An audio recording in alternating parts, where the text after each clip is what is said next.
नीतीश जी की शारीरिक और मानसिक स्थिति जब हुआ तो एक उम्र के कारण वो अब सुशासन बाबू की छवि के लायक नहीं रहे। एक अंदर में कार्यकर्ताओं का सम्मान नहीं हो रहा था। धन्यवाद सर। मैं पेशे से नेत्र चिकित्सक हूँ और एक रीजनेबली बिजी नेत्र चिकित्सक था। 15 वर्ष पहले नीतीश कुमार जी के सुशासन बाबू की छवि से प्रभावित होकर राजनीति में आया। मैं जदयू में 15 वर्षों तक रहा, ज़्यादा समय तक प्रवक्ता था, चिकित्सा प्रकोष्ठ का अध्यक्ष था, महासचिव था और वहाँ पर था। लेकिन हर व्यक्ति की एक उम्र और एक अवस्था होती है और उनका एक समय होता है। नीतीश जी की शारीरिक और मानसिक स्थिति जब हुआ तो एक उम्र के कारण वो अब सुशासन बाबू की छवि के लायक नहीं रहे। वो परफॉर्म नहीं कर पा रहे थे। एक अंदर में कार्यकर्ताओं का सम्मान नहीं हो रहा था। वो एक चार पाँच वो गिरोह से घिरे हुए थे। उसी कारण से मैं वहाँ पर छोड़ करके मैं वहाँ पर रहा। और उसके बाद हमारी मुलाकात सर मुकेश सहनी सर से हुई। इसके बाद हमारे पास ये आँख दिखाने आए और आँख में इनके मैंने छवि देखा पूरे बिहार की, और जिधर जिधर इनका आँख घूमता था पूरा बिहार उधर ही घूमता था। मैं देखा, इनसे मिला, काफ़ी प्रभावित हुआ। फिर हम लोग चिकित्सक की मीटिंग किए। डॉक्टर विनोद हैं, फिजिशियन हैं, इंटेंसिविस्ट हैं, इनका अपना हॉस्पिटल है। और यहाँ डॉक्टर अमिताभ हैं, ये सर्जन हैं, और अन्य कई डॉक्टरों के साथ इनकी मीटिंग हुई। इनके जो बिहार के लिए इनके जो व्यक्तित्व से सारे डॉक्टर चिकित्सक लोग इंटेलेक्चुअल प्रभावित हुए। और हर एक टॉपिक पर जो सुशासन का जो असली मॉडल होना चाहिए वो मॉडल था इनका। और हर चीज़ पर उनके बहुत बेबाकी से चिकित्सकों के बीच संवाद करके एक अपनापन के साथ एक हर चीज़ पर 4-5 लाइन पे हर टॉपिक पे इन्होंने अपना दिया। इनका विजन बिहार के लिए क्या है। निश्चित ही सारे चिकित्सक बहुत प्रभावित हुए सर आपसे, और उस दिन लगा कि हम लोग सब सर के साथ ज्वाइन करेंगे। और हमारे सारे चिकित्सक और लोग लंबित हैं। ये तो चिकित्सा की बात हुई। अनइंटेलेक्चुअल से हम लोग जब बात करते हैं हर जगह वहाँ पे, तो उसमें सर की छवि और सर का अपना व्यक्तित्व, इनके प्रभाव, इस कारण से हम लोग प्रभावित होकर इस पार्टी में आए और लोग जुड़ने वाले हैं। और इसमें पार्टी का मैं एक सिपाही के रूप में अपने नेतृत्व का आदेश मांग करके इसके साथ मैं रहूँगा इस पार्टी में। और यहाँ पर आप देखेंगे कि जैसे कि अभी जो जो जो जो मौजूदा हालात हैं उसमें अगर हम लोग चिकित्सक के बारे में कहा जाता है कि अमुक वर्ष पहले चिकित्सक पलायन करते थे एक चीज़ समझ करके। लेकिन कहाँ चिकित्सक पलायन, चिकित्सक के पलायन की स्थिति तो अभी है। लॉ एंड ऑर्डर जितना खराब है, आप देखे होंगे लॉ एंड ऑर्डर में अभी जो कांड हुआ वो लॉ एंड ऑर्डर का ही देन है। ये सारे लूट हत्या बलात्कार हो रहे हैं लॉ एंड ऑर्डर, इसके ऊपर में जो लोग इंजर्ड होते हैं उनको इलाज करने के लिए जो स्वास्थ्य व्यवस्था का हाल है, बदहाली आप देखते हैं। और हर जगह ना तो कहीं पर एक खाली किसी कारणों से एक बिल्डिंग है वो देखिए, ना वो सुसज्जित है, ना उसमें 60 शैय्या है, ना उसमें चिकित्सक है, और ना उसमें तल्लीनता है। और जिस तरह से लोगों का वहाँ पर जाते हैं तो वहाँ पे अस्पतालों में इलाज नहीं होता है, स्वास्थ्य व्यवस्था चरमराया हुआ है। और आप देख रहे हैं कि सभी जो सुशासन का हाल चाल है, तो इसे सोच करके हम लोग बहुत आशा के साथ पूरा बिहार हमारे मुकेश सहनी सर की तरफ आशा की निगाह से देख रहा है कि बिहार में डिलीवर होगा। और इसी शब्दों के साथ हम फिर से एक बार अपने नेतृत्व का हम धन्यवाद देते हैं। और डॉक्टर अमिताभ 2 शब्द बोलेंगे। ये जीआई सर्जन भी हैं, यूरोलॉजिस्ट हैं, इनका अपना हॉस्पिटल है शीला यूरोलॉजी सेंटर, और लैप्को के बहुत अच्छे सर्जन हैं, बहुत अच्छे सर्जन भी हैं। ऐसी बात है। धन्यवाद। पहले मैं अपने माननीय मुकेश सहनी जी का धन्यवाद ज्ञापन करना हूँ। कुछ दिन पहले मुझे सर से मिलने का मौका मिला। अभी बस मैं एक चीज सर के बारे में बोलना चाहूँगा, बाकी डॉक्टर सिंह सर ने सब कुछ बता दिया।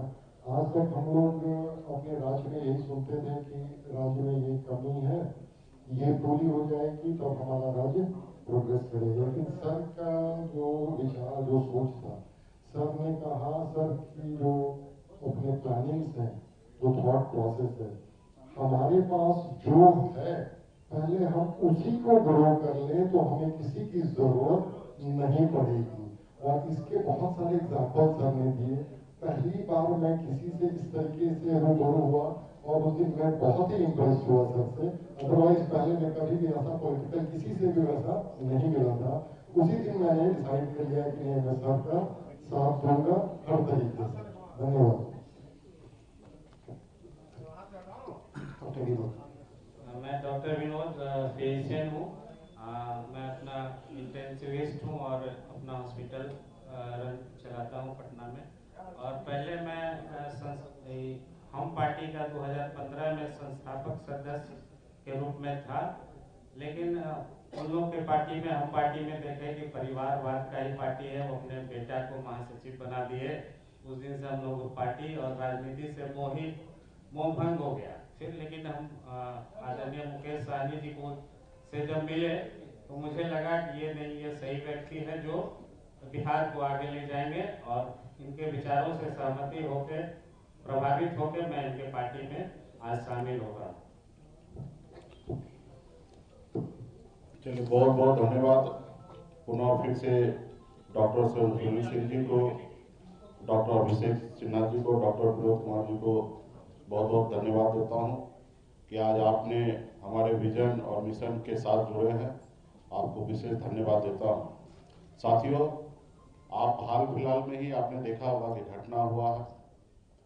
इस सरकार पे विजन का कमी है।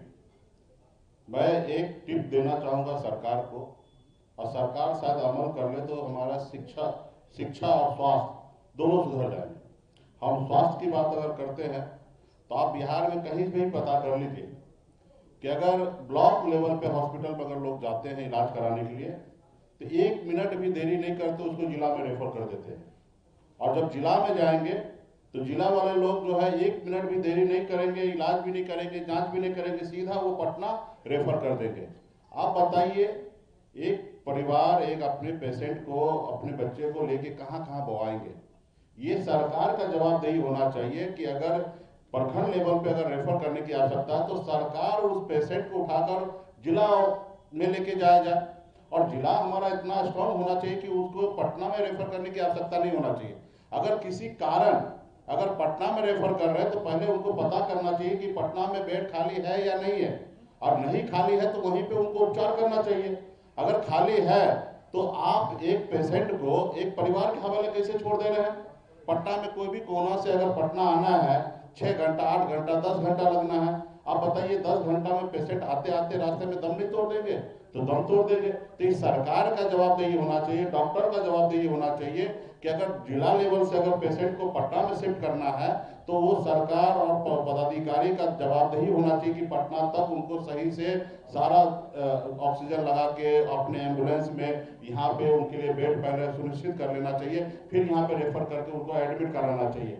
आपने अभी हाल फिलहाल में देखा एक दलित बेटी के साथ गलत हुआ मुजफ्फरपुर में, उस इलाज के अभाव में पटना में आकर 9 घंटा 10 घंटा तक उसको एडमिट नहीं कराया गया। तो आप बताइए, तो यहाँ पे पेशेंट तो लैप्स हो गए ही।